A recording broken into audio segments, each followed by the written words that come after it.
Bonjour à tous et bienvenue dans cette deuxième vidéo du chapitre 2 de notre cours de 3e qui traitera de la réciproque du théorème de Thalès. Avant toute chose, qu'est-ce qu'on entend par réciproque? Eh bien la réciproque d'une propriété mathématique, c'est cette même propriété mathématique mais dans laquelle on a inversé la place des hypothèses et de la conclusion. Je vais vous donner un exemple. Considérons la propriété mathématique suivante.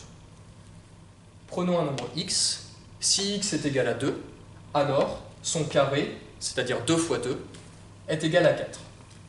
Ça, vous pouvez facilement vérifier que c'est une propriété qui est vraie. Maintenant, regardons que donnerait sa réciproque. Je viens d'écrire la réciproque de notre propriété, qui est que si x carré est égal à 4, alors x égale 2. J'ai simplement inversé notre hypothèse qui était x égale 2 avec la conclusion x carré égale 4. Alors à votre avis, est-ce que cette réciproque est vraie?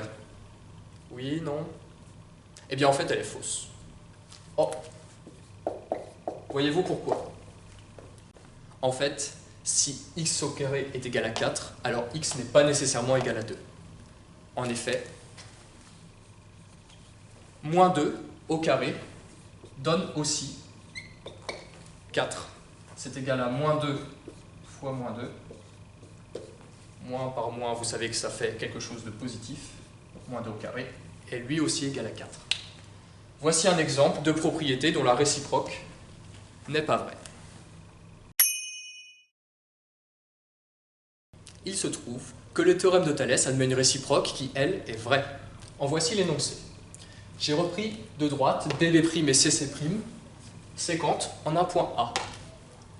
Alors, si le rapport AB' sur AB est égal au rapport AC' sur AC, dans ce cas, les droites que j'ai de nouveau tracées en vert, B'C' et BC, sont parallèles.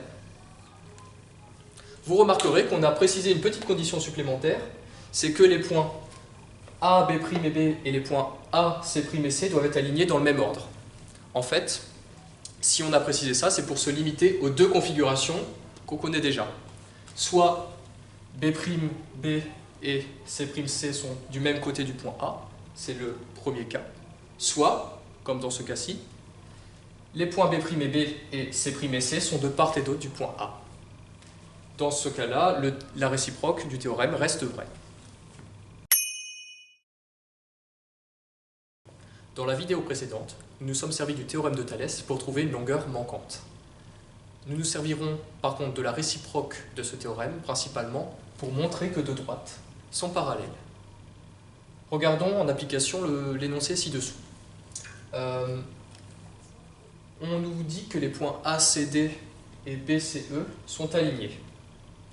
De plus, on nous donne les longueurs AC, CD, BC et CE. Question: les droites AB et ED sont-elles parallèles?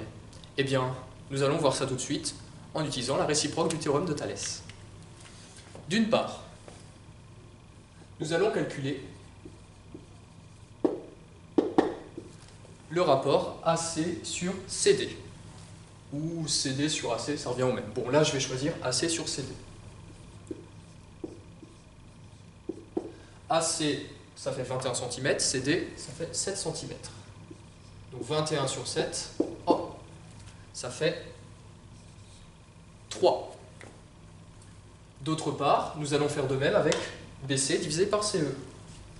D'autre part, BC divisé par CE. Alors BC, on nous dit que ça fait 33 cm. Et CE, 11 cm seulement. 33 divisé par 11. Tiens, ça fait 3 aussi. On constate que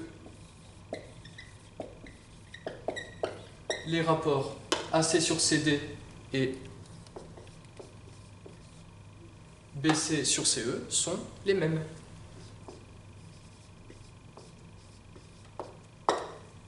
De plus, ACD et BCE sont alignés dans le bon ordre. De ce fait, la réciproque du théorème de Thalès s'applique d'après donc la réciproque du théorème de Thalès. Les droites AB et CD du théorème de Thalès, AB et ED sont parallèles. Et voilà, c'est gagné. On a répondu à la question. Parallèle.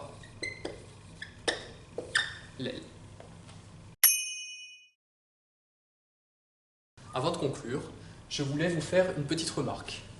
Vous voyez là, j'ai repris le même énoncé, mais j'ai modifié une donnée. J'ai mis le point D à 15 cm du point C. Si l'on calcule les rapports AC sur CD et BC sur CE, on constatera cette fois que les rapports ne sont pas identiques. Alors, la question est la suivante du coup. Peut-on démontrer, à l'aide du théorème de Thalès, que les droites ED et AB, cette fois, ne sont pas parallèles? Et puis, doit-on utiliser le théorème de Thalès lui-même, ou alors la réciproque du théorème de Thalès, pour conclure? Je vous laisse réfléchir par vous-même à cette question. En attendant, je vous dis à la troisième et dernière vidéo de ce chapitre, qui portera sur les homothéties.